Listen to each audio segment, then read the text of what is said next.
तर मंडळीनं सध्या आपलं ऑर्डरचाच काम चालू आहे, त्याच्यामुळे हळदीची ती ऑर्डर आपली कंप्लीट झाली आणि दुसऱ्या दिवशी होता पुण्यवचन. मग त्याच्यासाठी आपल्याकच बोलावलेला होता.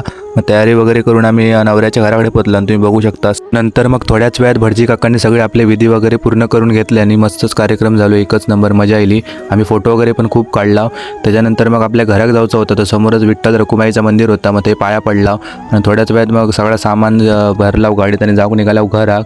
आणि रोजच्या प्रमाणे झोपेचं तर काय तुमका सांगा, मग आपली पहिलीच कमाई भेटलेली आहे, मग ती देवासमोर ठेवलं आणि मग घराकडे गेल्याने ऑमलेट करून खाल्लं. आणि ज्या दिवसाची माका आतुरतेने वाट होती तो म्हणजे लग्नाचा दिवस. तर आज आपल्याला जायचं होता परत एकदा त्यांचा लग्नाचा शूट करू.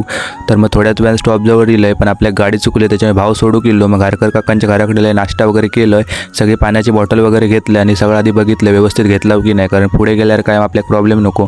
त्यानंतर सगळं मग गाडीत भरला.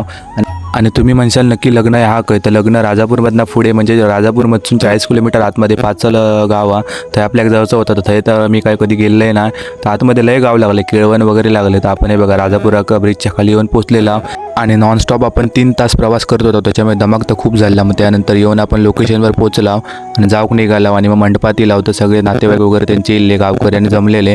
आणि थोड्याच वेळात मग तर लग्न वगैरे तर झाला. मग त्यानंतर आपल्या जेवची वारी होती, मग लाव जेवण घेतला आणि नंतर हे काकांसोबत मिळले. मग ते आणि नवरीकडसून एक होते काका, ते दोघं मग फोटो काढत होते. आणि मला काही एवढं अनुभव नाही, मी आता स्टार्ट केलं आहे, त्याच्यामुळे मी जरा सगळं बघत होते कसा काय करतात, पोझिंग वगैरे कशी देतात ती. मग त्याच्यानंतर इलाव सगळं कार्यक्रम व्यवस्थितरित्या पार पडलो, फोटो वगैरे काढला, लग्न पण झाला. आणि संध्याकाळी मग वराती लावची होती, मग तेव्हा आम्ही निघाला. आणि तुम्ही समोर बघू शकताच नवऱ्याची गाडी पुढे होती. मग इले संध्याकाळी 8 वाजता जामसंड्यात उतरले. भूक तर खूप लागलेली, कारण दुपारी 12:30 वाजता जेवले. मग 8 वाजता जामसंड्यात येऊन पोचले. तर भाव म्हणता माझी पण जामसंड्यात ऑर्डर आहे, एकत्रच जाऊया घराकडे. मग त्याची जी ऑर्डर होती तर इलाव DJ वगैरे वाजवलं आणि त्यांचा वाजा पण होता, तर आपण सगळा कंप्लीट झाला. त्याच्यानंतर घरात जाऊन निघाला आणि 12:30 वाजल्याने वाटेत बघा आपल्या कोण भेटलो. तो समोर दिसत असत तुम्हाला, कोलो होतो वाटेत. घराकडे येऊन पोचला. आम्ही मोठी गाडी घेऊन गेलो, DJ सगळं गाडीत भरला. आणि तुम्ही बघू शकता आज पण आपल्या 12:30 पावणे 1 झालो घरात येऊ. व्हिडिओ आवडलो तर नक्की लाईक करा.